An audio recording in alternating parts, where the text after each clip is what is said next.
else. Skill. So, Cesar, if you want to introduce yourself. Yes. Thank you. Well, first, Mitch, thanks for the invitation. Like he said, we met a few months ago. He was very kind, and I don't remember if it was through LinkedIn. I think it might have been LinkedIn, or we sent an email and you replied back. I'm originally, just so you have a little bit of context, I'm originally from Chile, from South America. I was born there. Then my family moved here when I was 7 and lived here in Orem, actually, close by, back when it was UVSC. Okay, this was UVSC in like 2000, 2001 when I graduated high school. And then after high school, I went back to Chile on a little trip because I wanted to reconnect with my roots. And I met a girl and ended up staying about 20 years. Well, a lot of stories. We got a lot of stories there. And now the pandemic kind of made us rethink things with my family, because in Chile we're doing very well. I have a training and consulting company down there. I work with big corporate clients where I teach them how to tell stories. I mainly work with leaders, corporate leaders, and helping them become really good storytellers, because a lot of what leadership is about, sales also is related to that, is knowing how to tell good stories. Because 80% of what you do in your day-to-day has to do with communication some way or another, and storytelling is an important element of good communication. So the pandemic made us rethink. Maybe we should get out of Chile for a little bit, because in Chile we were in lockdown and it was really chaotic for a few years. So we ended up coming back. And initially I was going to be here for about 2 years. I came to study a master's degree, a second master's degree at Weber State. I don't know if it's allowed to say that here, but but I also have a good connection with Weber State because I help them also. I teach classes there. And then, since my kids have really enjoyed it here and have adapted really well, we decided, okay, let's see how we can stay a little bit longer. And the government, and this is just so you know how important storytelling is, I presented a project to the US government on how I could help with storytelling in education, in organizations, in startups.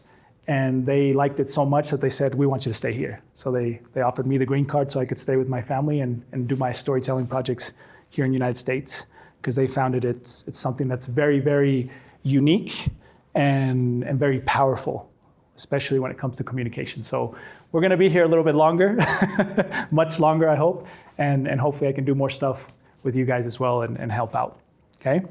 Now, I know you're all here to learn about storytelling. And we are gonna learn about storytelling, I think, in the hour and a half that we have. The idea is we're gonna do some practical stuff too. I hope some of you can leave with good stories today. But before we get into the thick of things, I do wanna start out sharing some bad news, okay? Unfortunately, I gotta start out with bad news. And this is bad news for anyone who is in the education world, who has to communicate, who has to sell, who has to lead. And the bad news is that we live in a world today, in a society that is extremely saturated with information. And you've probably seen this. I mean, technology is great. Having a cell phone now, a smartphone, which allows you to connect with the world through internet and apps, it's awesome because we have so much connection. But at the same time, we're so saturated and inundated with information. And even, you know, in the educational world, you probably have this happen a lot with students, where you're competing for something that's extremely valuable when it comes to teaching and education, which is attention. Because if you don't have attention, and this is a principle that I'm very, very convinced about, if you don't have attention, you can't influence. Now, you might have a really important message. Your class might be a class that could change their life, give them skills and tools that could help students. But if you don't have attention, you don't have influence. And one of the definitions of influence that I think it's simple, and I've been able to connect with and understood very clearly, was actually one from Dwight Eisenhower, ex-general president of the United States. He said that influence is the art of being able to get others to do what you want, but because they want to do it. Influence is the art of being able to get others to do what you want, but because they want to do it. So the first part, get others to do what you want. If you have authority, sometimes you're the professor at the class, you kind of have a little bit of control there, but how do you get people to do what you want, but because they want to do it? And that's what leadership is about, that's what sales is about, that's even what teaching is about at some point. So this is a question that I've asked myself for a long time. How do you do that? How do we get good at that level of influence where we get people to want to learn, to want to do, to want to apply? And the answer to this question of how to have that level of influence actually came through something that had nothing to do with the academic world or reading a book. It actually came through my small child. All right, so just so you know, I have 4 kids. The oldest is 16, I have a 14-year-old and twins that are 8 now. And the twins, the youngest one, okay, because the twins is a boy and a girl, the youngest one, the little boy, when he was born, they were born premature, so 7 months, very little. And he actually weighed about 3 pounds. He was very, very small. We didn't think at first that he was going to make it, but fortunately he did. His name is Tomas. He's the youngest of the bunch. And when he was born, since he was premature, the doctors, they told us that his first few years of life, he was going to have trouble with his lungs because they hadn't developed so well. They were going to develop with time, but the first few years we had to really, really take care of him, make sure that he didn't get sick or didn't have any kind of respiratory infections. We were always very cautious with him. And actually, this was him a few years ago. This is when he was about 5 years old. When he was about 5, now he's 8, he started getting really sick. Just typical cold at first, congested. We thought, okay, maybe it's nothing, just something that's gonna go by quick. And after a few days, he got so congested that he couldn't breathe. He was having a hard time breathing. So we rushed him to the hospital. Luckily, his doctor was there. And she saw him, did all the checkups, and she said, look, okay, he's starting to get an infection, a respiratory infection. So it's really, really important that you give him an antibiotic to help fight it off. And it wasn't one of these typical antibiotics where you give kids medication, how sometimes they have like flavor, cherry flavor. No, this was not a good antibiotic because it was a pretty strong one. And she said, you have to make sure that he takes this antibiotic 2 times a day. And it's spoon. You have to spoon feed it to him. Now think, 5-year-old kid, spoon-fed antibiotics, a syrup. It was like a syrup. So she explained it, and it seemed really simple. She said, you just got to go home, and when it's time, you got to fill up the little spoon and put it in his mouth, and it's over. You got to do that twice a week or twice a day for about a week. So that day, when we got home, my wife, she had previous plans, and she asked me, hey, are you sure you want me to go? I could stay home with the kids. I know it's not easy when you got the kids that are sick, and I wanted to be the super dad. And I said, oh yeah, honey, don't worry, just go. I'll take care of the kids, and I'll take care of Tomas. This is not a big deal. I mean, I just got to give him medication. So she left, and she said, if you have any issues, just give me a call. Okay, any problems, just give me a call. I'll be on the lookout. And she left. And about an hour passed, and it was time to give Tomas his medication. Okay, this little sweet boy, his medication. So I go up to his room, and I have the syrup and the spoon, and I'm thinking, okay, this is not going to be that hard, especially if I can talk to him about the benefits. Right? I'm going to talk to him about the benefits. So I got up there and I said, hey, Tomas, you want to feel better? You want to be able to breathe and feel with more energy? You have to take this medication. So I filled up the spoon and I started walking towards him. And as I'm about to reach his mouth with the spoon, he goes like this, no quiero, I don't want any. And I started scratching my head thinking, okay, this is not going to be as easy as I thought it was going to be. So thought for a few seconds, okay, benefits don't work, so maybe I should play with them. Like the kids, they like to play games, so I started doing the typical little airplane game. We've all done that with our kids. If we have kids, we want to give them something, we do the little airplane game. So I started saying, hey, look, here's the airplane. You're the airport, open the mouth, the airport. And I was about to reach the landing spot. He goes, no, I don't want that. That's not good. It's yucky. Okay, let me think. Okay, so I talked about the benefits. I tried playing games with him. What should I do? What should I do? And I got this crazy idea. Now, I don't suggest you doing this, okay? This is not the best idea. Maybe some of you did it already if you have older kids. And I said, I'm gonna fool him a little bit. So I know he likes dinosaurs, and I'm gonna distract him. So as I'm filling up the spoon, and he's kind of just looking around, playing, I said, hey, look, Tomas, there's a dinosaur. And he looks, and right as he looks, and he forgets that I have the syrup in my hand, I stick the spoon in his mouth.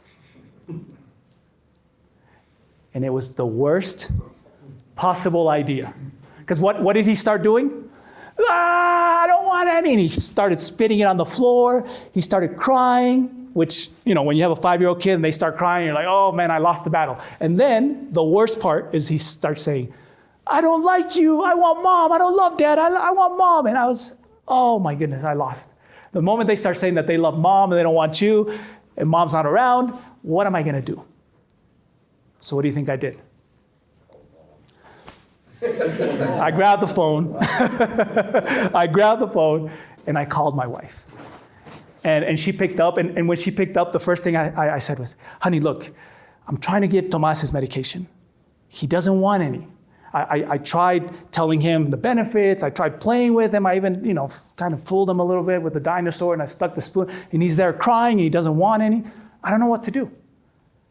And she just listened. Very good saleswoman. She just listened for a while. And then she asked me a question. She said, hey, Cesar, do we have any yogurt in the refrigerator? Is there any yogurt in the fridge? I was telling her about the medication, and I was like, yeah, what do you mean? He doesn't want to take his medication. Yeah, but do we have any yogurt at home? Yeah, we have yogurt, of course. Do we have strawberry yogurt?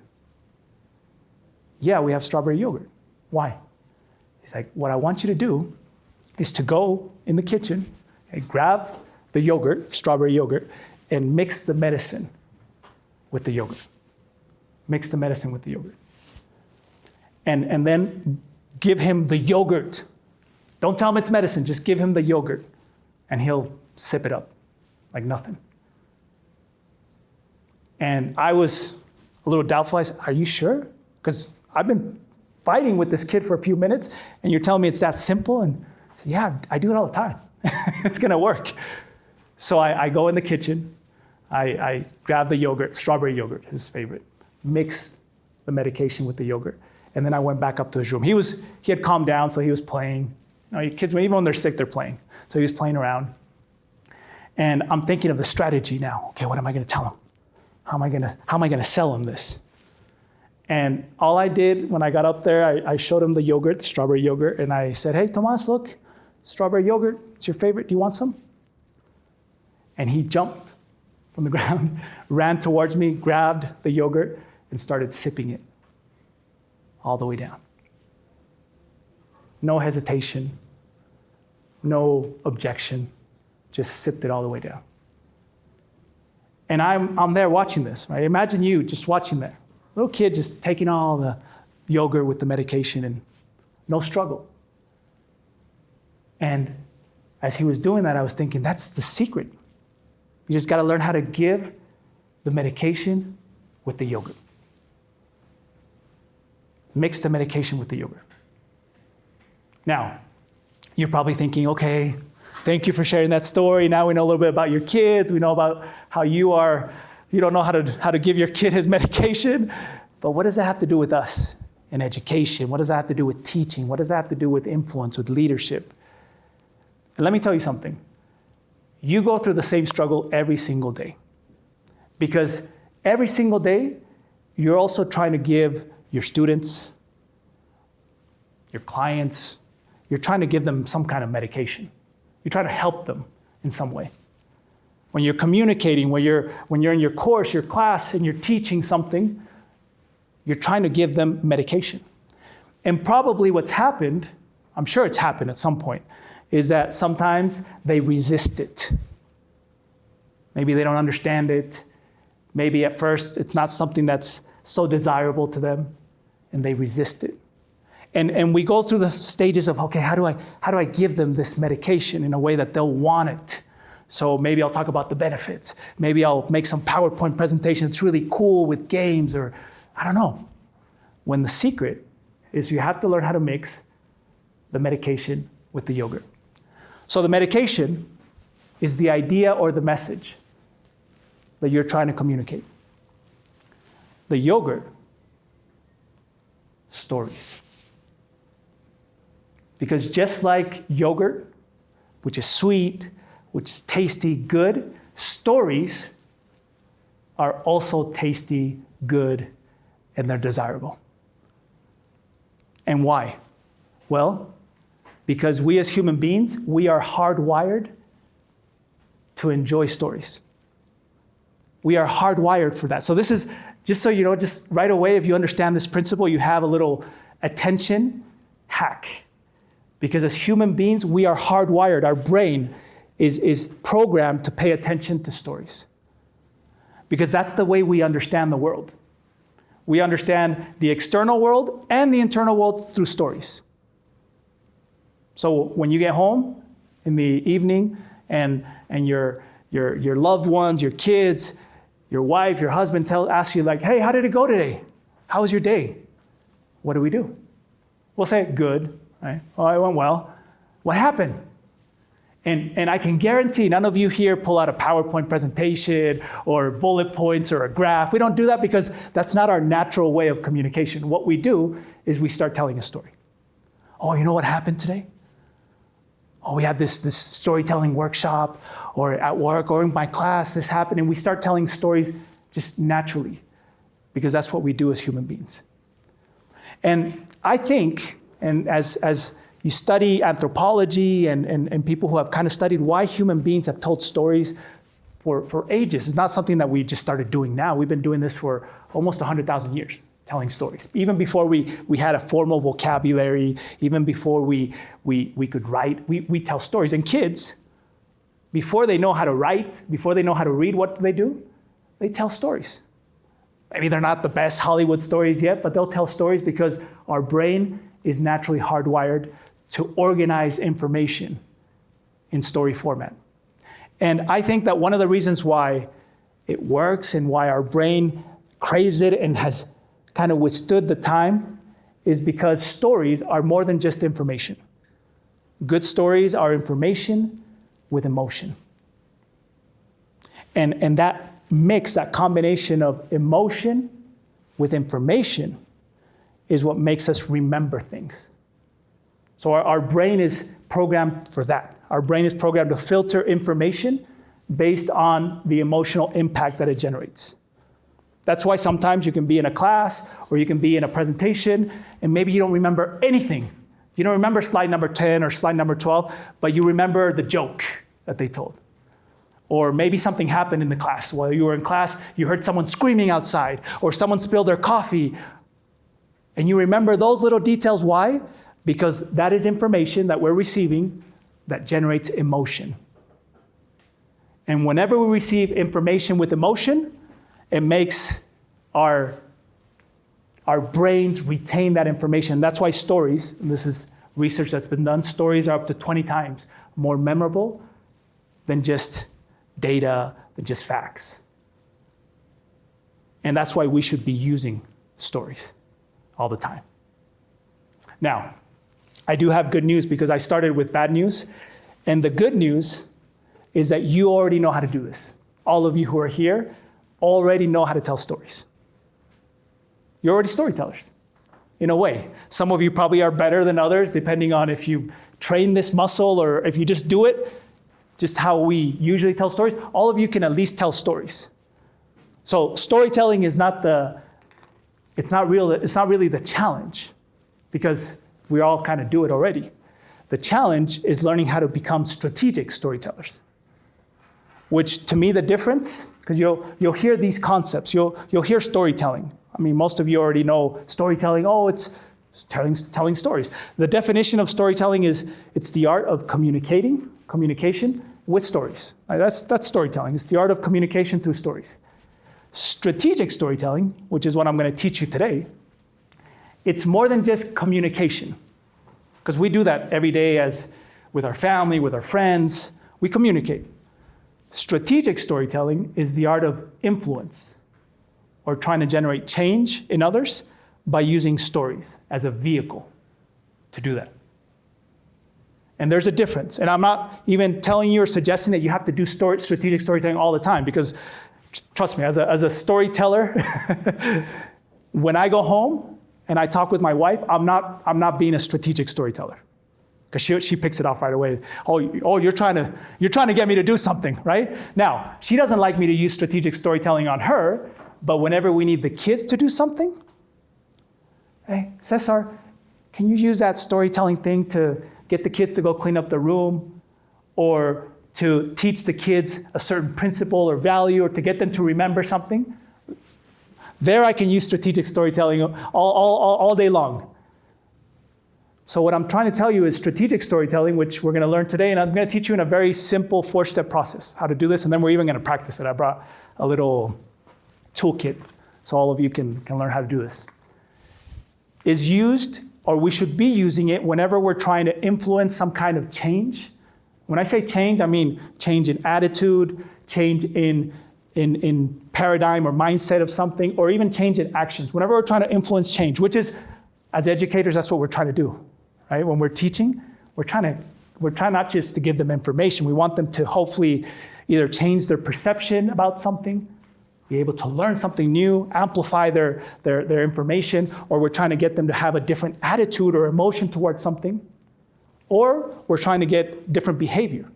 So usually in education, especially when we're in this more formal setting in a classroom, we should be using strategic storytelling because we're trying to generate change. And that's where we can use our stories as a vehicle for that. So how do we do this? And I want you to remember a word, actually, which for all of you who are here today, you're going to leave not only with a method to teach, to be able to tell stories, you're also going to leave with a Spanish word. So you're going to learn a little bit of Spanish today, too. You got to learn this word so that way you can also remember the method. I want you to remember this word, cosa. Cosa. Does anyone here speak Spanish? A little bit? Yes? You speak Spanish? Cosa? What does cosa mean? Thing. Thing. Okay? Thing. Very simple. So you can use cosa for a lot of things. That thing, that thing, that thing. I want you to remember that I'm about to teach you the most important cosa, or the most important thing, so you can craft or create a strategic story. So when you get home today and you're thinking, oh, what is that thing that he taught me? That thing to be able to create a story. Oh, how do you say thing in Spanish? Cosa. You can even Google it if you don't remember. And if you remember the word cosa, you're going to remember the 4 steps. Okay? So we're going to try this. And at the end of these 4 steps, we're going to look at this word again and see if you're able to remember the 4 steps. Because if you can remember the 4 steps, you can craft strategic stories. And today we're actually going to practice with stories that you already have, because if we had more time, I would teach you how to even look for stories, because there's a whole process to find stories before you start crafting them. But since I know we all have stories, and you'll probably already have stories that you use in the classroom setting, we're going to grab one of those, and we're going to use this method to see how the story changes, or how at least it just flows a little bit better. Is that good? Okay, so what is the first step to be able to craft a strategic story? The first step is to understand that every story starts with a context. Context. And I know the word context for some could be a little bit technical, but just to me, the context is where the story begins. Every story has a beginning. Context is where the story begins. And to create a good context in any story, you only have to answer 3 questions. So I'm trying to give you almost like the recipe here. Only 3 questions. And these are the 3 questions that are always answered in a context of any story, of any movie, of any series you watch. What are the 3 questions? First, when did it happen? When did it happen? Referring to time. The story that you're about to tell, when did it happen? Did it happen yesterday? Did it happen a year ago? Did it happen in 1991, in 2001? When did it happen? That's the first question we got to answer. Now, these questions are important because if you're able to create a good context, you're able to get people to start imagining, and they start going into the story with you. And I'm gonna, after I teach you these 3 questions, I'm gonna just show you how to do this really quickly because we all kind of intuitively do it, but now you're gonna be more aware. So you're gonna be able to perfect it even more. Okay, so first question is when. Second question is where. Where did this story occur? Did it occur at your house? Did it occur at your office? At the doctor's office? Where? Referring to place. When? Where? And the third question is who? Who? And by who, I'm talking about the characters of the story, but specifically, who is the main character of the story? Because in every story, and this is a golden rule of stories, in every story there will always be a main character. Always. There always has to be a main character in a story. And the reason why there has to be a main character is because we, as we're listening to a story, we connect with the story through the characters of the story. We're social beings. So we have to connect with other humans or human beings. That's why even as kids, you all remember when we were kids and they told us stories like the 3 little pigs or the tortoise and the hare. Right? They tell us stories with animals because animals, we like animals, they're cute. But what is unique about these animals is they have human characteristics. They don't just tell you the story of 3 little pigs. They were siblings. And one built his house with wood, the other one with straw, and they have conversations. The tortoise and the hare, even though they're animals, they're competing and they're trying to get to the end of a race, and one falls asleep while the other one keeps going. And you see how they're giving them human characteristics, which is what actually makes us connect with those stories. Now, the reason why this is important is because the objective or the goal, every stage, these 4 steps, everyone has a goal. Okay? Every single one of these steps has a goal. And if you understand or remember the goals, when you start crafting your story, this is going to give you this is going to help you to really upgrade the story if you understand what the process of a story should be. The first thing we always have to accomplish in any story is to generate connection. We want the audience, as they're listening to the story, to feel connected, to resonate with the story. What does that mean? Doesn't mean you have to tell the story of the audience, even though sometimes if I knew, for example, that all of you here have kids, or if I knew that all of you lived in a certain place, I know here that all of you are in education, so we have that in common, so I've tried to weave that into our whole conversation. But if I knew that all of you here, for example, grew up in Orem, I could, in my story, talk about Orem, and as I'm telling that story, what's gonna happen is that you're gonna feel like I'm telling your own story through mine. And that creates connection. And why is this important? Because as we connect with the story from the very beginning, we have people's attention. Attention. The goal is connection, but remember that what we need to have in order to influence is attention. And we have people's attention when we start connection. So how do we do this? Very simply, like if I'm creating a context of any story, and some of you probably already do it without even noticing. Whenever you're starting a story, let's say it's a personal story or the story of something that happened in your classroom, what do we usually do? We say, hey, you know what? About 2 weeks ago, I was in my classroom in the 2nd floor. I wanted to make it more specific. And I was with my students. When all of a sudden, we don't know yet what happened, but did you notice how I just created the context? This little story that I was telling, when did it happen? 2 weeks ago. Where? 2nd floor, in the classroom. With who? With students. So you see how quickly I created a context? Now, if I wanted to obviously if I'm giving a keynote or I'm giving a presentation, I could extend that a little bit longer, give you more details, because the more details you have, also you're getting people more emotionally connected or engaged with the story. Not overdoing it, because details can also become a distraction. But if you're gonna put details in the story, the idea is use details that are gonna help the story for what you wanna communicate ultimately. Does that make sense? But it's that simple. When you're starting a story, that's the structure that we should all start stories. In 1996, I was living in Orem, Utah, with my family.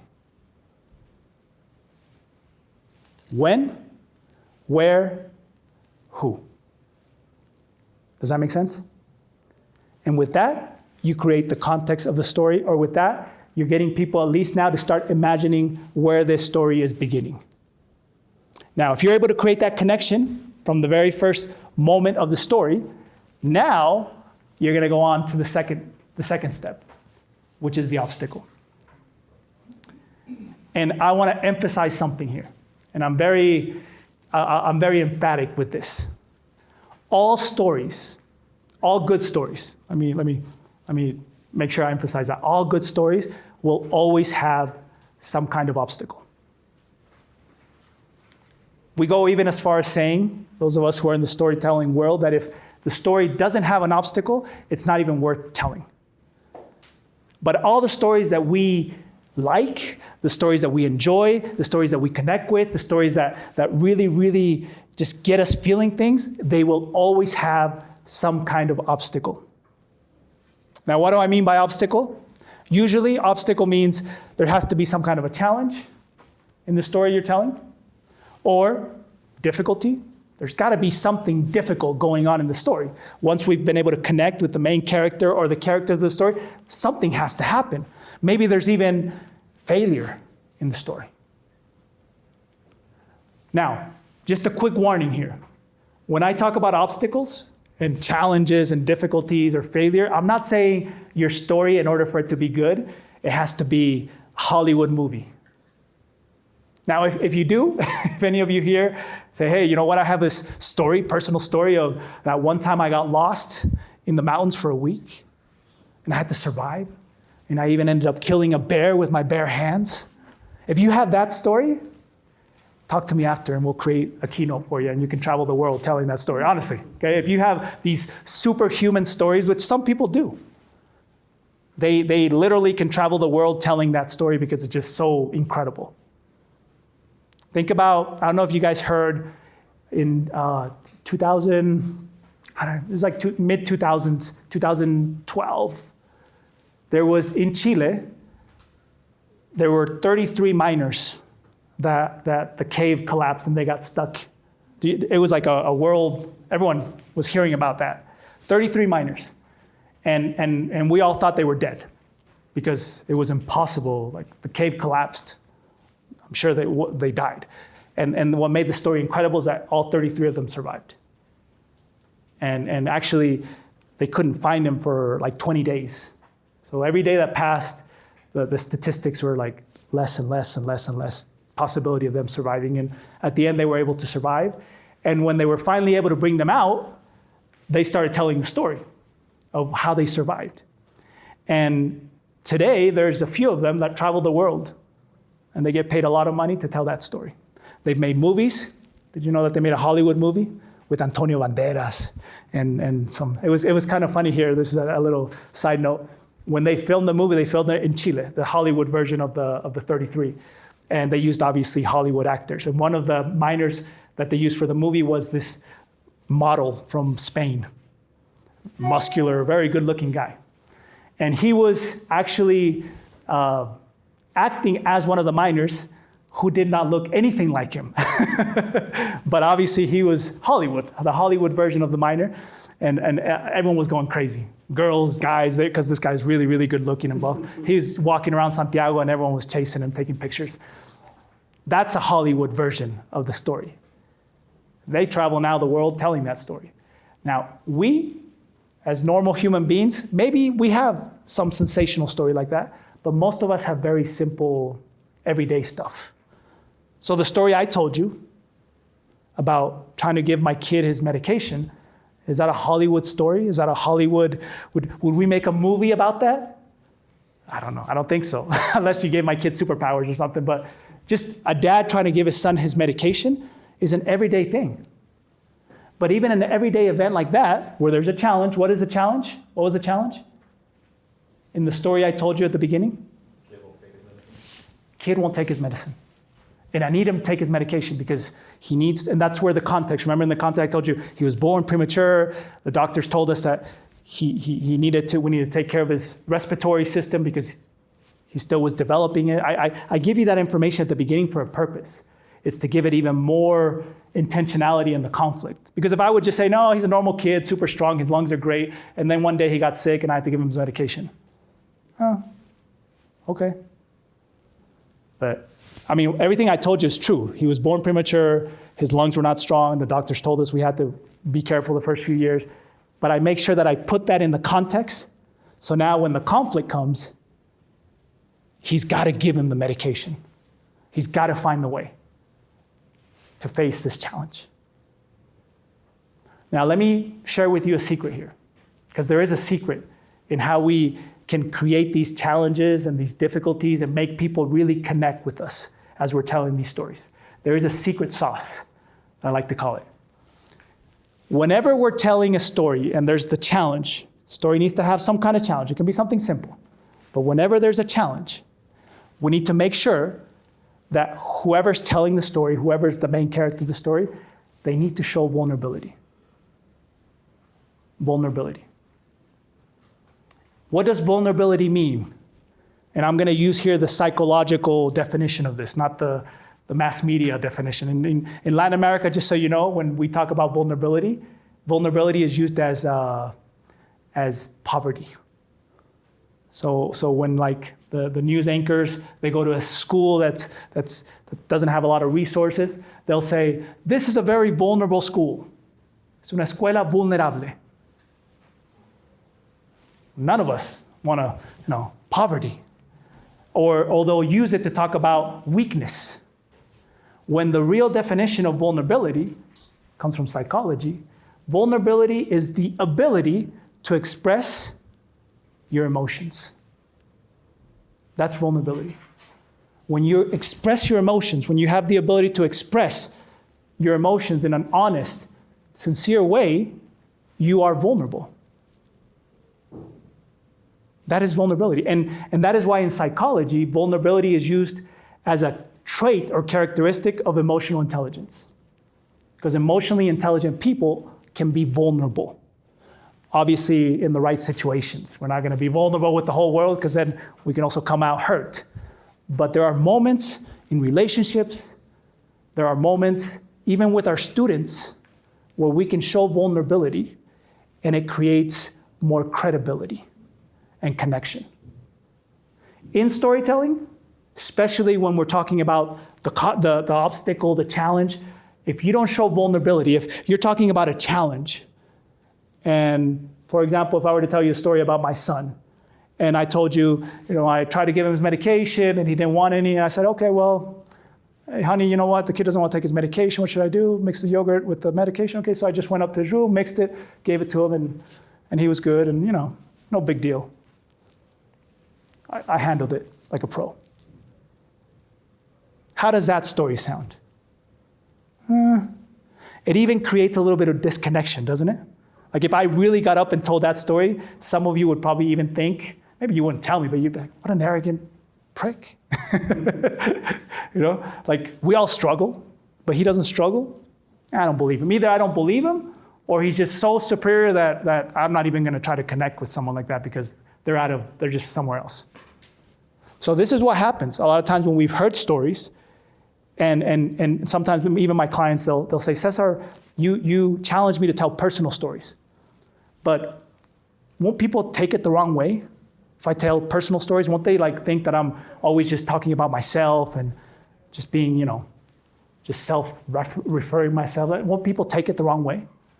And I always say to them, they'll take it the wrong way if you don't show vulnerability.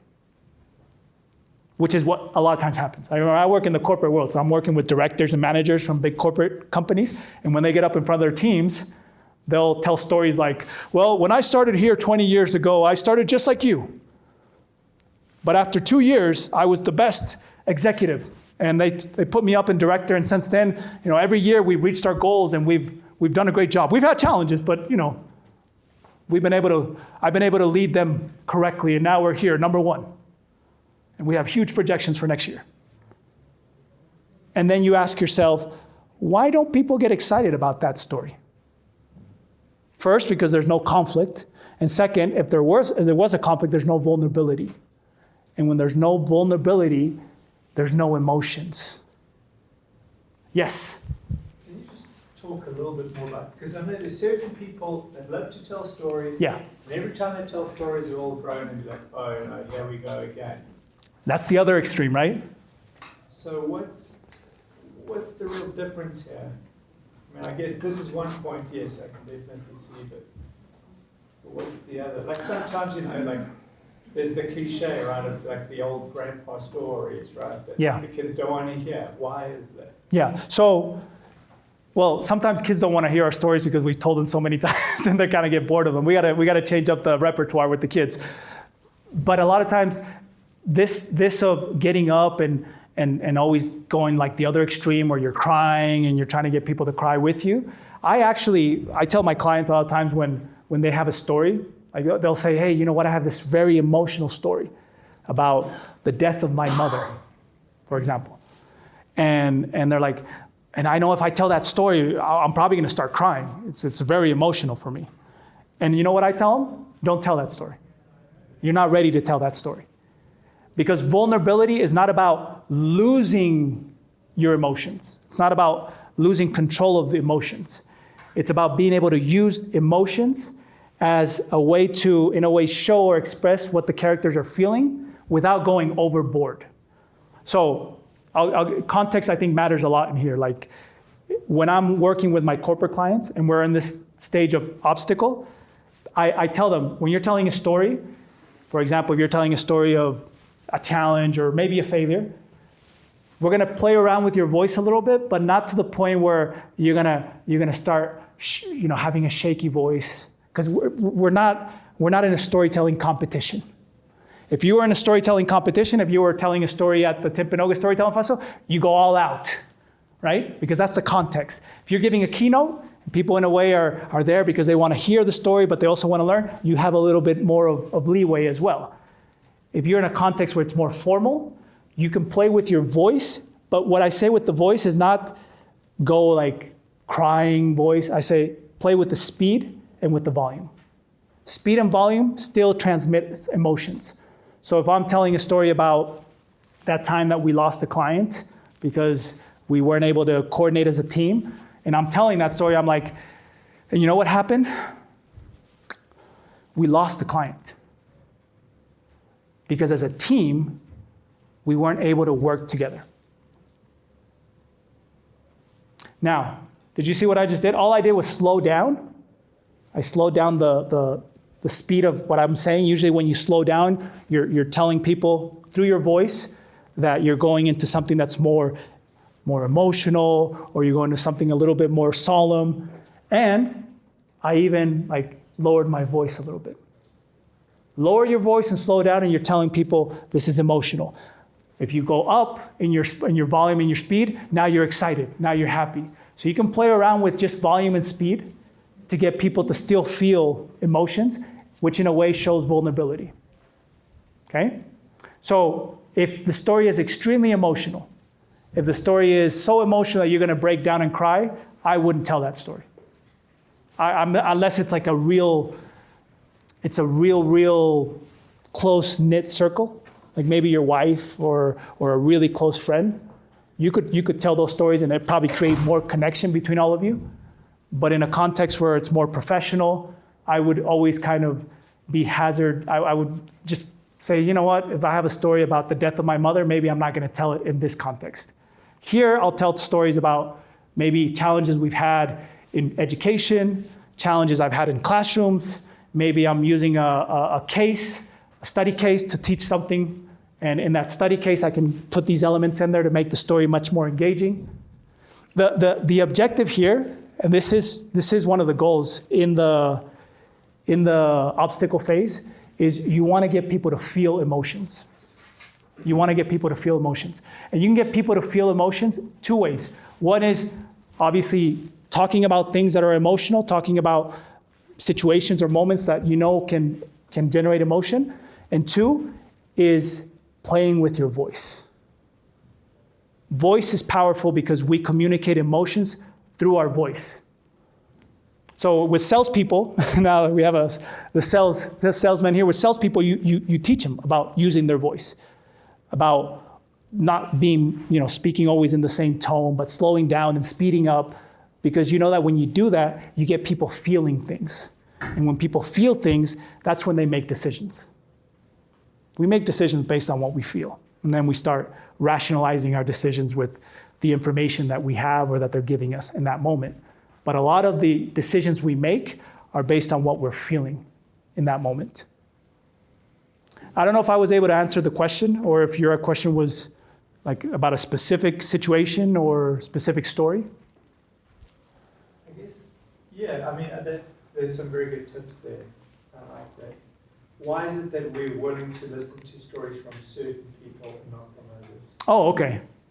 I think, is it certain people that we already know? Is that what you're referring to? Or is someone that you meet for the first time? Or not. Like certain people we're more willing to hear their Yeah, stories. yeah. Right? Whereas others we're more like eye roll. Yeah. I think it has to do with the stories. Because remember, we're always telling stories in our head. So a lot of times, if it's people we know, we already have stories with those people. And maybe we have certain stories that tell us, that person's not so credible, or that person is not so smart or so engaging. We have stories that we've already told ourselves about people. When you walked in the room today, and you heard me speak just the first few seconds, you're telling yourself a story already. That's why I told Mitch to introduce me. Why? Because if Mitch introduces me, now if you guys all like Mitch, I hope everyone likes Mitch, right? And Mitch introduces me, that gives me credibility right away, just because Mitch is introducing me. So it gives me a better stepping stone to start my conversation, as if you guys just walked in and I just started, hey, how's it going? My name is Cesar. And maybe some of you would be okay with it, but others would be like, yeah, and who are you? Why are you here? Why are you teaching us? What's going on?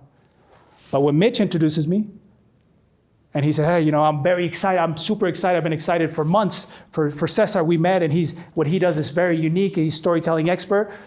Okay, now I'm up here, and I already have 1 foot forward. Now, if you're still in your head thinking, I don't like this guy, maybe it's my tone of voice, maybe it's my movements. There are things that we do as human beings when we communicate that just, for some people, could be off-putting, and I understand that. Like I'm very... When I communicate, I'm very expressive. And there are people who don't like that. Now, they don't like it not because they don't like me. It's because of their story. Something happened in their life where that created a negative emotion to it. So I never take it personal. If someone says, hey, you know what? You move your hands too much. I'm like, yeah, I know.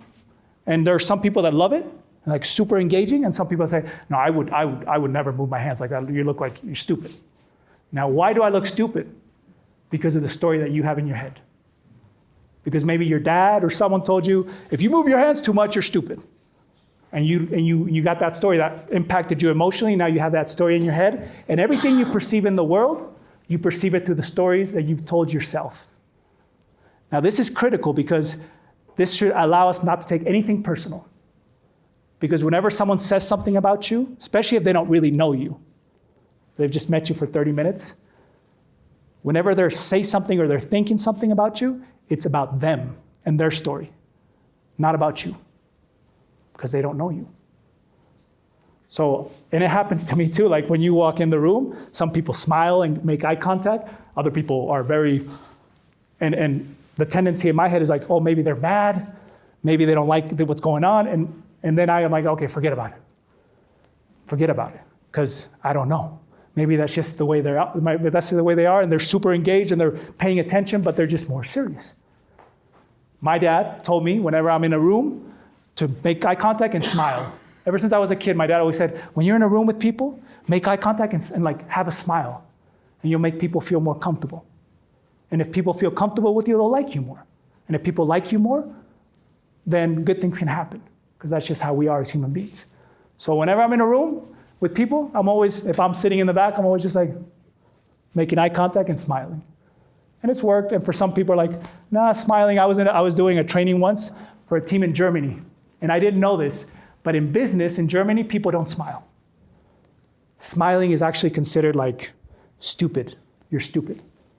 And I'm a smiley guy. So I'm doing the training and I'm smiling the whole time. And after a few minutes, people connected with me and everything. But then during the break, one of them came up to me and said, hey, you know what? You smile a lot. And that's not a good thing. Yeah, and he said, and that's not a good thing here. I said, really? He's like, yeah, I don't want to be offensive. He said, he's always a respectful guy. He's like, but like usually people that smile a lot, we think they're stupid. I was like, oh, well, I guess they're going to think I'm pretty stupid then because I smile a lot. But at the end, that's just cultural differences. And what is culture? Stories. That's the cultural differences, are the stories that have been told over and over and that become part of our values and part of our beliefs and part of what we feel. So I think that's a lot of times when you ask yourself, like, why was some people, when they start telling a story, I'm like, and some people I'm super engaged. Think about what story you have in your head about that person. And if you don't know the person, then think, what is that person doing that's creating that feeling of just feel a little uncomfortable with that person? Oh, maybe they smile too much. But why does smiling too much, what does it generate? And as if you start going back, you're going to get to a story at some point in your life where someone told you, or you had a situation where you were in a class when you were a kid and you smiled and your teacher said, hey, stop smiling. And that created a negative emotion. And from there on, we started creating that perception. So your question is much more psychological. I have a psychology background too, but I'm not going to do any psychological things. But whenever people ask me, like, why for some people I engage and connect with and others I don't, I'm always like, you have to kind of understand yourself on that one and what story is going on inside. Especially if the person who's up here is not trying to hurt you, is not trying to waste your time, is just trying to help you with something valuable that they think that they can share. That would be my answer. Or great if you could just have Mitch introduce your grandpa. Could be as well. All right, so goal is emotions in the obstacle. That's the goal, is we have to try to play with the emotions. We do this, and it's the best moment to do it in a story, in the obstacle, because we have the challenge or the conflict or the failure. Once this happens, once we're able to create emotion, get people to feel something. I'm not saying you got to get people to start crying. Just get them to feel something. Now we go on to the third step. And the third step of any good story is the solution. There's got to be a solution to the story. The story can't end just with the conflict, just with, and they died. End of story. What? Can't end like that. There has to be something afterwards. There has to be the happy ending. And we're kind of programmed, even with the stories that they've been telling us when we were kids, there always has to be a happy ending to the story. Now, in strategic storytelling, happy endings mean two things. And there's actually two questions to help you kind of build out the happy ending of any story. Question number one, you can literally answer the question of how did he or she, referring to the characters, solve the problem? Remember that in stage number two, there's an obstacle. In my case, couldn't give my son his medication. That was my obstacle. And I tried and I tried and I tried and I couldn't give him the medication. What was the solution? How did I solve the problem?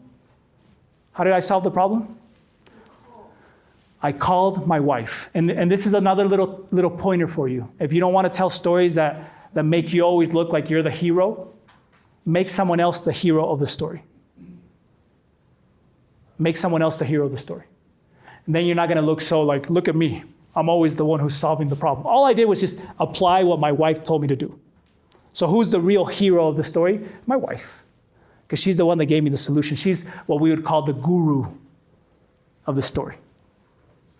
And just as a little suggestion, any obstacle, any problem, if you don't want to be so self-referenced and say, oh, I solved it, you can always find a guru, an external guru that can help you solve the problem, always. It could be even something so simple as I don't know, there's a little voice in my head. You know how we see in movies sometimes like the good angel and the evil angel? Sometimes we can even play around with that. We're like, and I was thinking, all of a sudden I heard this little voice that said, hey, you know what? You should do that. And then there was this other voice that said, no. You should do that. It's still my head, right? It's still me that's thinking, But since I'm giving them different characters for the audience who's listening to the story, it doesn't seem like you're the one who's thinking of it. Or a lot of times the solution can come because you're reading a book.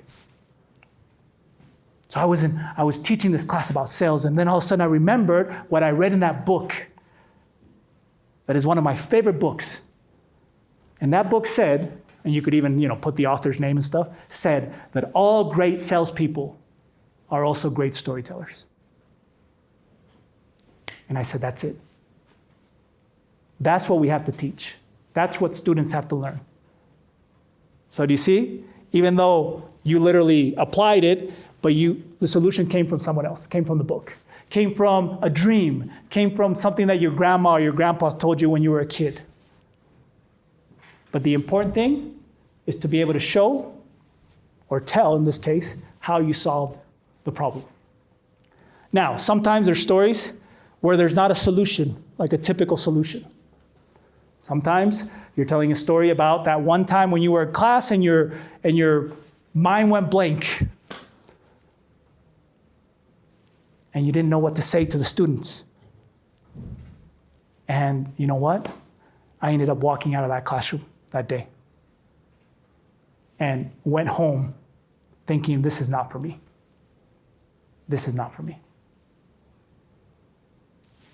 What if the story ends like that? And maybe that's true. Maybe someone's telling a story where they were in the academic world and they got up to teach a class, their mind went blank, and that was the last time they ever got up in front of someone to teach a class. And now you're telling that story. So you're asking yourself, well, where's the solution to that? Cesar, where's the solution? How did he solve that? There's no way. He just didn't go back and teach anymore. Well, I could ask myself, what did he or she, or me, if I'm telling the story, learn from that experience? Because in storytelling, also, when you're able to tell what the character of the story learned from having gone what they went through, that's also a solution. Because ultimately the goal, what you're trying to show here, is just change. You're trying to show the change of the character. That's the solution.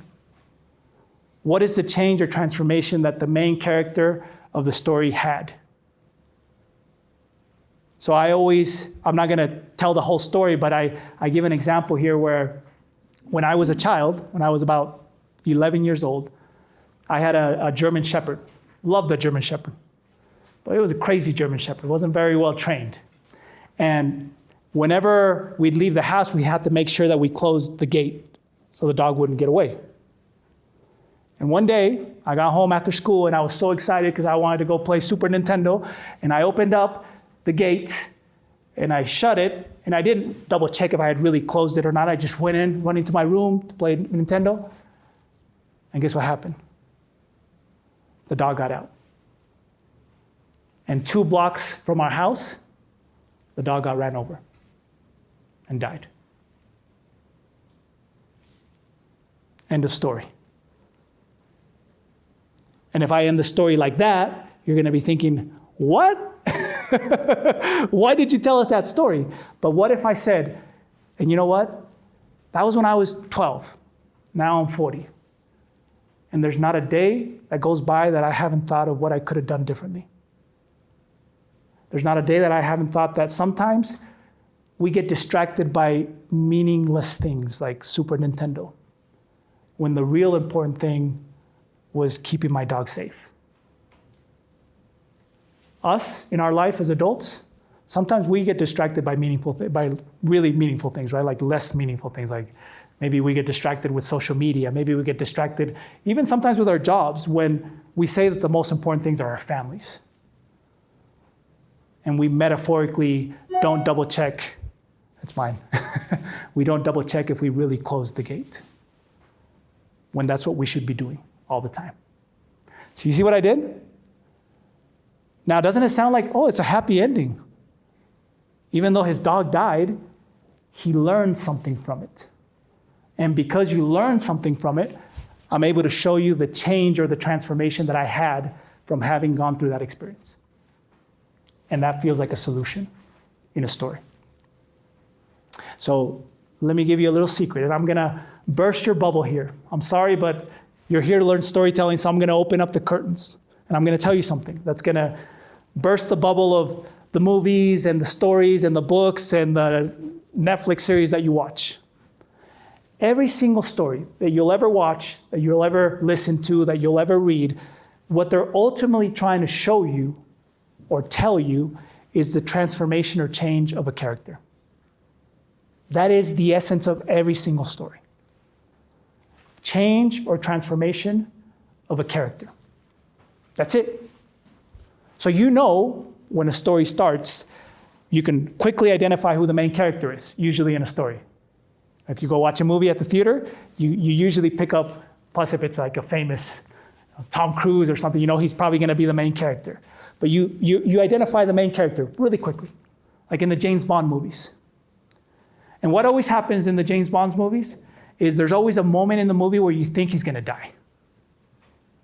Yeah? There's always that moment in the movie where they throw him in a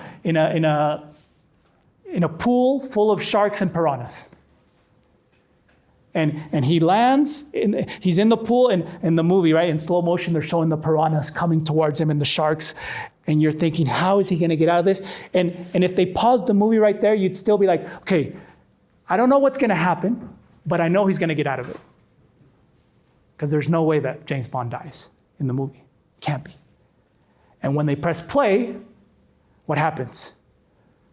I don't know, there's an explosion and then he jumps out of the water, or the helicopter comes down and picks him up. Something happens at that very moment when you think he's going to die, and he survives. Because there has to be a solution. There has to be a change to the story. So I've taught you 3 steps. I know there's 4, and the 4th one I'm going to leave it here till the end because it's what makes this whole process strategic. But I just want you to understand something. If you have these 3 stages and you really understand the principles of these 3 stages, which is context to create connection, obstacle to generate emotion, and the solution to show the change of the character, if you understand those 3 principles, you have a good story. Like that in and of itself will give you a good story. What will make your story strategic, because remember we're talking about strategic storytelling, is this last step, which is called the application. Yes? Before we move to application, Uh-huh. I remember reading a book about making movies. Okay. And one of the points in that book was that in America, we expect the hero to survive. Yeah. That's the happy ending. Yeah. In Australia, they expect the hero to die. Yes. There's different cultures. And so, Yeah. is that a happy ending? Yes, usually what happens is the death of the hero means transformation for someone else. So, I mean, even if we think about, and I'm bringing in a story of Christ, the death of Christ, well, his resurrection, and that obviously gives it the different meaning to it as well, but it's for salvation, it's for others. The movie of, I don't know if you've seen, it's an older movie, but Braveheart with William Wallace. You remember, have any of you? Yeah, most of you have seen that movie? Okay, so, well, if most of you have seen it, I'm not spoiling it, hopefully. Okay. It's old enough. It's old enough, right? Yeah, and I think William Wallace, you know he died at some point, right? Yeah. So at the end of the movie, he dies, William Wallace. The whole movie is about him, and he, like other, his wife dies, and he goes out there and battles for her, and at the end of the movie, he dies. And he dies in a very horrible way. They torture him. But the interesting thing that happens at the end of that movie, while they're torturing him, he screams, "Freedom!" He screams freedom as he's dying. And in that same moment, the king who's killing him is also about to die, and he hears freedom, and he dies hearing William Wallace scream freedom. And it's like the worst thing for him, right? Because the whole time he was trying to destroy William Wallace, thinking that was going to destroy the movement, when at the end, his death made the movement even stronger. So those are the different cultural things, but that's still, even though it's the death of the character, it's for something bigger. It's for the it's for the solution or the change of the movement, or it gives more power to someone else. but there's always, in a way, a happy ending in that sense. Yes? Well, and then to go along with that point, like they make sure at the end of that movie to show the movement of all the people being inspired by Yeah. it. So to your point, if they hadn't shown that at the end of the movie, Yeah. it just showed him dying, no freedom, no nothing, and then cut to black. Yeah. It would have been a much worse movie. Yeah. Right? And but like the last 10 minutes or so where they show you show what all the things that start happening. That's, yeah. So we don't know. I've never read the biography, but we don't know if he really screamed freedom or not. But boy, does it make it more inspirational. And like you said, at the end of that movie, it does show what happened afterwards, and that leaves you with that feeling of it was worth it. Yes? Oh, I was just going to say, it was total fiction because Edward I died of dysentery on a military campaign. Yeah. Yeah. Very satisfying. Yeah. Don't ruin it. It's all, yeah, he's, boo. You see, now it's not that good of a story anymore. Well, I'll tell you something. If you do watch the 33, the Hollywood version, like 50% of it really didn't happen like that.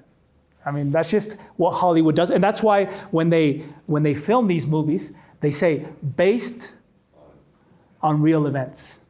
They don't say this is 100% real events. It's based, which in a way they're saying we were inspired by, but we're going to add our twist to it to make it obviously better for the Hollywood version of it.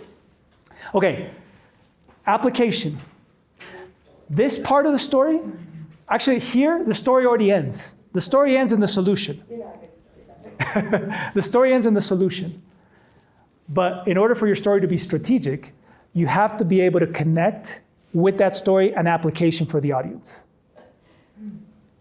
And an application is all about the audience. The application is, what is the message?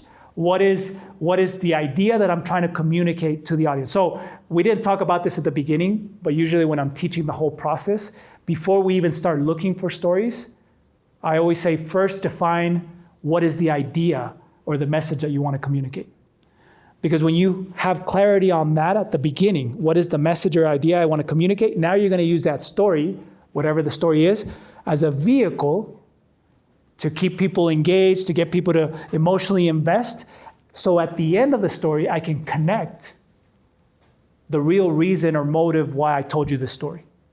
Because if I would have just told you the story about my son and me giving his medication, I mean, some of you probably, if I would have just ended at the solution, some of you would have said, okay, that was fun. He told it, he's engaging. He moves around a lot and he moves his voice and his hands and he plays. So it's fun. But what does it have to do with us? And remember, I did that after I finished the story, I said, all of you have this same situation as educators when you're trying to communicate your message, when you're trying to give your students their medication or their medicine. You also get a little bit of resistance. Remember how I did that? When I do that, now you're like, oh, okay, now it makes sense why he told me that story. Because when you're listening to a story, even when your students are listening to stories, they're going to be asking themselves, well, what does this have to do with me? Especially if you're telling a metaphorical story where it's a story about your life and you're going to connect it with some kind of principle or lesson that you're going to teach them. They're going to be asking themselves, what does it have to do with me? Or, why should I care? Why should I care? And we have to be able to answer that question. So I do this a lot, and this is very simple, a simple bridge or connector is I'll tell a story, and sometimes it'll be a metaphorical story with the story about my life, my kids. It has nothing to do with business, because remember, I'm telling stories in the business world. So I'm with managers, and I'm telling them a story about that time when I went to watch my son's soccer game. And they'll listen to it because it's engaging, but then if at the end, I'm not able to connect it to something that has to do with them, then they would be like, okay, so why the heck did you tell me that story? What does it have to do with us? But if you're able to connect it with a principle or a message or an idea that adds value to the audience, it really sometimes doesn't even matter if the story is about your grandma or if it's about a client. Because a lot of times my own business clients will say, I can't tell a story about my kids. because I'm going to be in that meeting with the managers. I got to talk about like a client or a business. And I always ask them why. And they say, because I just can't tell a story about my kid. Like, I don't know, it just feels weird. Why does it feel weird? Because they've never done it before. It feels weird because they've never done it before. Because then I've had others that say, I think it won't work. And I say, hey, have you told that story before? No. So how do you know it won't work? Most stories will work if you're able to connect at the end of the story some kind of principle, lesson, invitation, idea that relates to the audience, that has to do with the audience's needs. Because at the end, the goal, ultimately, in the application, is you want to inspire or move the audience to take action. That is the goal. That is the ultimate goal with the audience. You want to get them to take action. If you can get the audience to take action, you've accomplished the objective of strategic storytelling, which is using stories as a vehicle to influence people, to either change their perception, their attitude, or even their actions towards whatever it is that you're teaching. And that, my friends, is cosa. That is la cosa, or the most important thing, so you can craft a good strategic story. And I told you that if you remember this word, cosa, you'll remember the 4 steps. Do you remember what the first letter stands for? Context. What is the objective in the context? Create connection. Create connection. That's it. The 3 questions help you with that. But your objective should always be, okay, at the beginning of my story, I have to create connection with the audience. I got to introduce either a character or something that gets the audience to resonate with the story I'm telling them. So if I'm speaking to young adults and I'm telling them a story about World War or something, maybe, I don't know, maybe it won't resonate that much. Maybe, unless we're like in a history class. But if I'm speaking to young adults and I'm telling them a story about when I was a young adult, or maybe I knew some other young adult and kind of relates to them, boom, you're probably going to have connection. Because they're going to start hearing their own story through yours. And when that happens, people connect, people pay attention. Because we all like to hear our stories. What's the second? The obstacle. What's the objective here? What's that? The conflict. Yes, that's how we create the obstacle. It's just emotion. Create emotion here. This is where you can play with the emotions. This is where in the obstacle, the conflict, this is where you can play with your tonality, with your gestures. It gives you the opportunity to play around with that and get people feeling something. Because if they feel something, they'll remember your story. They'll invest also emotionally in the story you're telling them. S. Solution. I guess you're remembering cosa. And what is the objective of the solution, the goal? Change. Yeah, just show the change of the character. It's that simple. There's got to be some kind of change. Something has to come out of this. If nothing comes out of it, there's no either literal solution or there's no something that the main character learned or changed from having gone through what they went through, then there's no solution. And if your story has no solution, we kind of leave people feeling like, oh, it's weird. I watched a Netflix movie, and this, I don't know if they were trying to, I think, try something new. The movie got really, really bad ratings, by the way. But it's a movie that came out probably like 6 years ago on Netflix. They actually took it out of Netflix already, just so you know, so you're not going to be able to find it. But it came out, and it's just a general overview of the movie. A mom and a son, they go to the mountains. They're like in one of these like mountain houses for the summer. What's that? I just watched it. Did you really? On It Netflix? was very unsatisfying. Oh, you watched it? Was it on Netflix? Yeah, no, it was on the airplane. Oh, okay. I don't know if it's the same one. Was it like from like 6 years ago, the movie, or? I don't know, is it the Anatomy of a Fall? Is that? No, but maybe That was very they're playing around with it. Yeah. There was no solution or application in that movie. Okay, so it just ends with the conflict Just and end. yeah. Those those leave that taste like, I never want to watch that movie again. So this Netflix movie kind of happened, the same thing. There's a small little town up in the mountains, and there's a killer on the loose. Starts killing different people.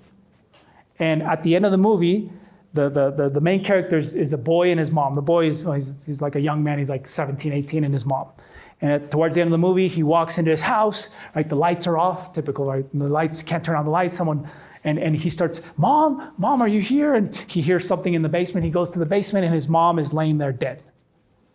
Okay? So he goes, Mom, are you okay? Trying to revive her. And then he sees, like at a distance, just like it's dark, so they don't show you the face or anything. You just see like there's someone there, and he gets scared and he takes off. And he runs all night through the mountains, through the trees, and he wears glasses, so at nighttime while he's running, the glasses fall off, and he's just running, and he runs all night, which is good, right? Because usually in the movies, like these type of movies, they just run a little bit and then the killer catches them. No, he runs all night. And when the sun starts coming out the next day, he's super tired. He's been running, so he lays down next to like a little river to rest. And they're showing you the movie. This part of the movie, they're showing you what he's seeing through his eyes. Now remember, he wears glasses. So what is he seeing through his eyes? It's all blurry. Okay, it's all blurry. And as he's sitting there, trying to get his breath, and you can hear his heart, it's tutu, tutu, tutu. All of a sudden he's there, and he starts seeing like someone walk up to him. And he's, the whole time, you're just seeing it through his eyes, and it's all blurry, so you can't see who it is. Just looks like a silhouette there. And all of a sudden you just hear him go, ugh! And his heart starts going, tutum, tutum, tutum. And then the next scene is like a drone shot where it starts going up, and you see the kid dead with a knife stuck in his stomach. And then the credits. Yeah. I hate this movie. You hate it, right? And you haven't even seen it. And with my wife, we waited till the end because we said there's got to be like a scene at the end. There's got to be something that leaves you that's going to be a part two. There's got to be a part two. And no, it ended. Just like that. So we went to Netflix and we put negative stars. I don't know, so many negative stars, they took it out. But you see what that generates? Because we are, again, hardwired in our brain when we hear stories. There's got to be something that comes out of this. There's got to be some kind of So just someone dying, what do we learn from that? Nothing. Maybe if after that there would have been some kind of clue, maybe if after that something would have occurred, I just turned off. You told me I got lucky, right? I don't know. Well, and what is the last letter? The A of the application. And what is the objective or the goal here in the application? This is where you're now inviting the audience to take action. This is where the message or the idea that you're trying to communicate, you're leaving it so they can take action. Yes?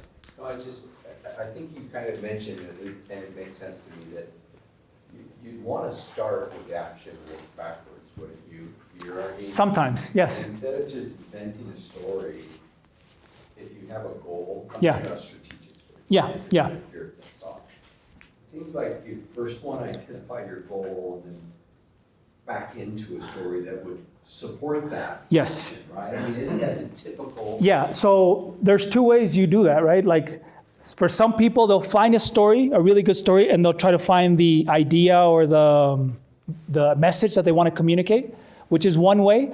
But the strategic storytelling is more to think of first the idea that you want to communicate, because ideas are what ultimately changes people. If we're able to communicate an idea effectively into another person's mind and heart, we can create change. So if you start from there, and now you start with the story, or you start searching for stories that are going to help you communicate that idea, I think it's much more effective that way. That makes sense. Much more effective. And what I thought you were saying at first, now I understood, but you can even sometimes start the story communicating at the very beginning the message that you want to get through, but just like communicate it and leave it there, and now start telling the story. So then at the end, you do this like gestalt process where you finish at the end with how you started, and now people understand the idea that you're communicating at the beginning after they heard the story, and they see how they've, through the story or whatever you taught them, they've been able to now understand that differently. So before I started teaching you cosa, I told you, you're gonna learn cosa because I want you to remember this word. And he still haven't taught you the steps, but I want you to remember cosa because when you get home at night and you ask yourself, what is that cosa he taught us? What is that thing? Now, if I tell you what is cosa, not only do you know it's a structure, but you're like, oh, it's context, obstacle, solution, and application. And that is the most important cosa.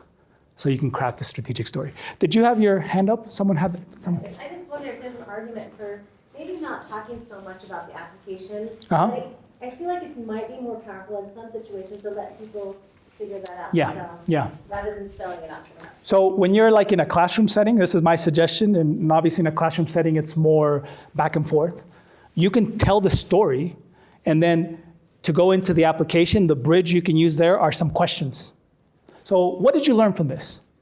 And open it up and see what they learned from it. If you've told the story correctly, they shouldn't say like weird, out of the world stuff. They'll say things that are related to what you were communicating in the story. Because when they're able to tell you what they learned from it, and then even if they tell you what they learned from it, and you start creating like a little, okay, so, and how can we apply this in our everyday life? How could you apply this? And they start saying the application of it, now they're much more invested because it's coming from them. It's not you're giving it to them, it's coming from them. So when would you give the application is more in a context where you're giving a conference or you're giving a talk or a speech where there's not gonna be a lot of back and forth. You would probably give them the application. But if it is a classroom setting, you can have them interact and hopefully even design the application themselves. Does that make sense? Yes? That is the most important cosa. Now you all know it. Now you all have cosa, so you can start crafting your stories. So because of time, we're not gonna do it here, but I did bring just a little help, okay? This is just a little tool. So you can use cosa for one of your stories. Because when you start doing this, at first, this is like any exercise. At first, when you start doing any exercise, if you've gone to the gym lately, when you start working a new muscle, what happens? You get sore, it feels uncomfortable. You know, the first few times you're doing it, you feel like, oh, I don't know how to do it well, and how do people do this? Well, you get good at things by doing it over and over and over again. So you get good at crafting stories and telling good strategic stories by practicing strategic stories. So this is just a little tool that I brought for you. So you can grab a story that you already have. You can first start out here with the big idea that you want to communicate through that story. You write down the big idea. My suggestion is always, big idea should be no longer than 10 words. If you have a big idea and it's like a whole phrase or a big sentence or paragraph, try to simplify that in 10 words or less. Kind of like the slogan of the story, okay? Then start crafting out the story. This is just so you can create an outline. If some of you like to write every single word, you can do that on a piece of paper, but this is just so you can create an outline where you first craft out the context. Here it remembers what's the goal and the key questions to create the context. Then what's the obstacle? What is the solution? And ultimately, what's the application? The application is where you're gonna reconnect the story with the big idea that you're trying to communicate. So my invitation, I'll leave this here. You can pick this up and take it, but my invitation for you is to try it out. Because, I mean, this all probably sounds intuitive as you were listening to me, like, oh yeah, it makes sense. And you're probably thinking of your own stories as you're listening to this. But as you start trying it out, my experience is just by crafting the story with the method, you're gonna see how practically any story you have just will get more fluid. Now, there's more elements to a good story. There's dialogues, and there's details, and there's metaphors, and there's a lot more things that we add to stories afterwards. And then there's the whole telling the story part, which is how to use your gestures, and your tonality, and your stance, and your posture, and your face. All those things help. But ultimately, it all comes down to being able to craft a good story, because that's the base material. So you can build the house. And if you're willing to just give it a shot, which is always my invitation to people, I'm like, just give it a shot. Just get on the bike and start pedaling. Like when you were learning to ride a bike. What happens at the beginning when you're learning to ride a bike? Oh, you know, the bike gets out of control, you get out of balance, and you want to put your foot down. No. The only way you learn how to ride a bike is just by getting past that fear and just pedaling. And as you pedal and you pedal harder, the bike gets on balance, and then it gets to a point where you can just ride it. We are all storytellers, but we can also all become strategic storytellers if we just get on the bike, or in this case, Cosa, and just give it a try. So that will be my invitation to you.